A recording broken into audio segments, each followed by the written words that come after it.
Welcome back, friends, to another episode of Lynch Paints, and today Lynch is going to be showing you all how to paint the Silver Skulls chapter as voted for on my community post that I put up on YouTube. So if you want next time to be a part of that, then all you're going to do is, if you're new, subscribe and head over there when I make the posts, and you can make your opinions heard, make your voices heard about what chapter you'd like to see me paint. So, without further ado, let's grab our paints and paintbrushes and let's dive straight into this.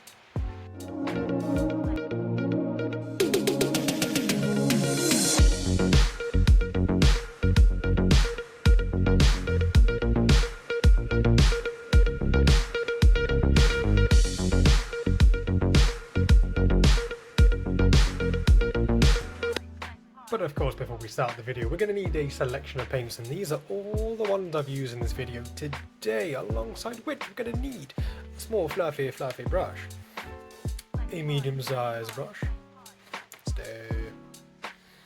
a smaller detail brush, and of course, a teeny tiny brush for all of those teeny tiny places.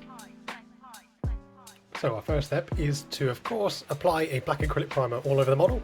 I do apologise for the fingertip. I nearly went through my entire finger using a hatchet at work. Yeah, not the smartest thing, so I do apologise. But I'm using this very handy dandy model holder, generously given / donated to me by my older brother. So massive shout out to him. It's come in handy.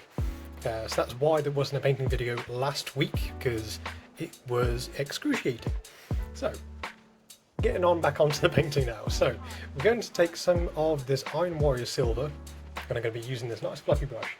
I'm going to do a nice, simple dry brush going all over the miniature.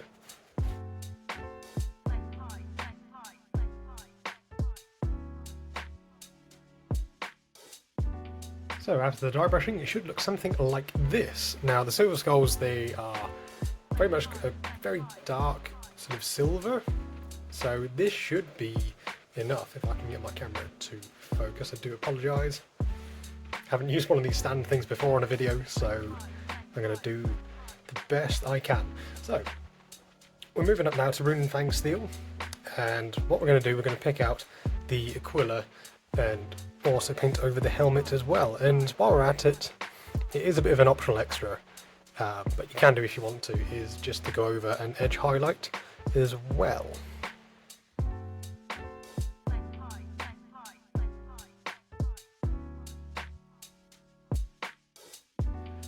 So I just had to ditch the model holder just for the time being while I'm making videos, because it was just getting a little bit too blurry.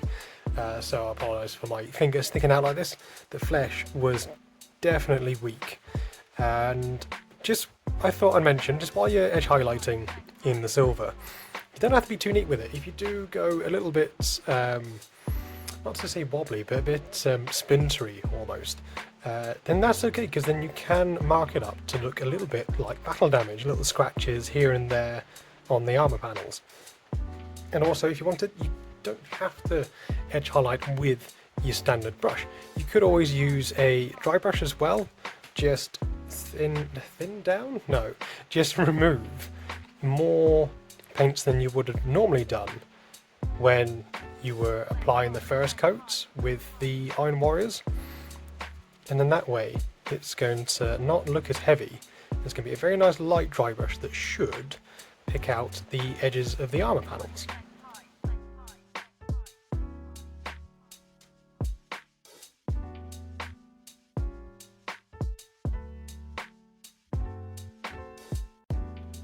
So now that we're done with the metallics, I highly recommend that everyone goes and rinses out their water pots, because with the metallics there are tiny little filaments that can mess up your brushes and cause them to fray and become damaged. If you're not too bothered about that, you don't really care about the conditions of your brushes, then just carry on, but I highly recommend you do it anyway. So we're now going to go over the shoulder pads. So I've gone over initially with just using the Abaddon Black. We're going to mix in some of the Storm Vermin Fur, and we're just going to wet blend a little bit just to make it a bit brighter.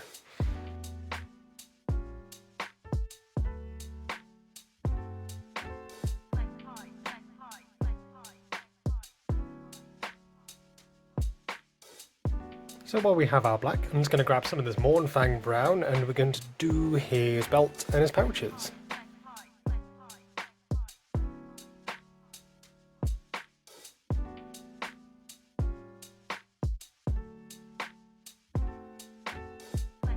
And then for the purity seal that's just down there on the bottom end of his leg, I'm just going to grab some of this Morghast bone or any sort of cream colour that you have. And then we're just going to apply a nice layer just over the top. It's going to need a second coat, probably, because it is going over a much darker colour there. And you can go ahead and just paint the entire thing, because then we're going to apply a wash or maybe even a contrast just over the top.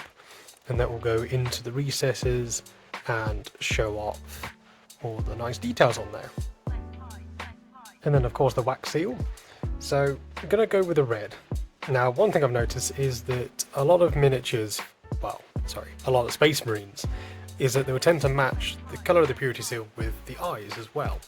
So that's what we're going to do. And while we've got the red all mixed down in this nice sort of dark red, is that we're going to, with a fine detail brush, could be smaller than this one if you wanted, whichever you're most comfortable with, we're going to start to paint the eyes.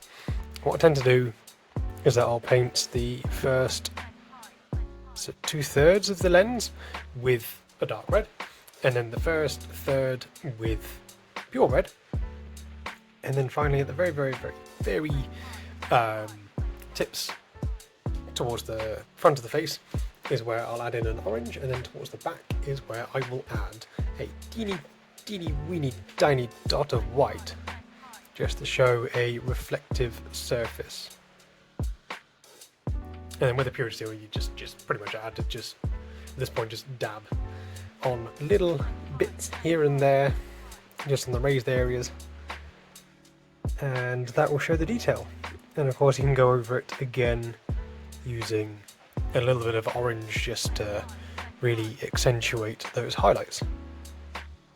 Ooh, accentuate. Look at me with my fancy terms. Ooh.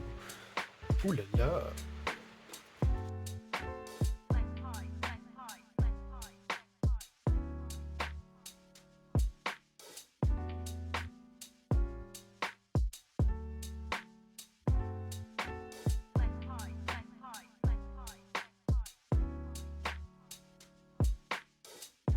So now we're coming to the very last portion of the video, and you know what time it is. It is time for some freehanding. So I've got this red here because I'm going to do a nice sort of red upside down V.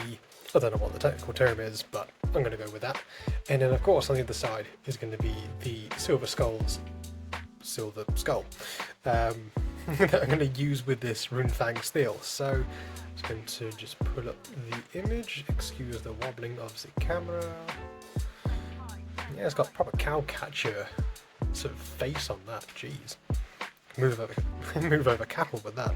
So I'm just going to thin my paints with a little bit of water. Have a nice, comfy, small detail brush, and let's get straight to it.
And so there you have it. So this is how I went about painting the silver skulls chapter for your Space Marine armies.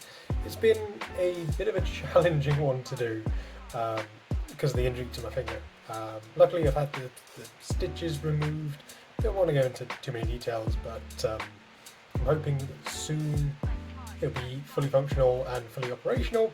I just didn't want to have it on show today because I didn't want to gross anyone out who isn't a fan or isn't too great with sort of wounds.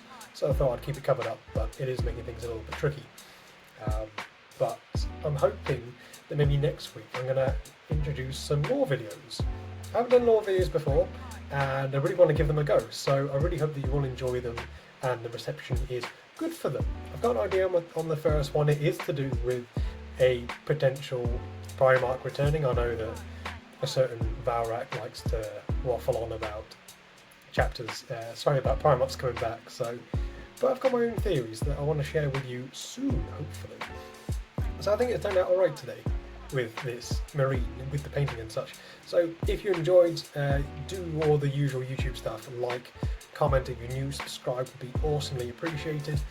There'll be some stills and reels of this in miniature over at my Instagram page at Lynch Paints as well, if you want to check me out over there.